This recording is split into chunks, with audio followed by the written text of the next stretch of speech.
Customer states that while driving on uneven pavement, there is a rattling type noise from the front.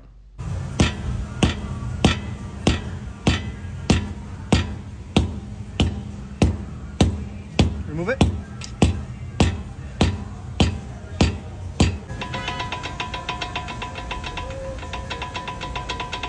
As you can see, these brake pads look brand new, which means that someone has replaced them before.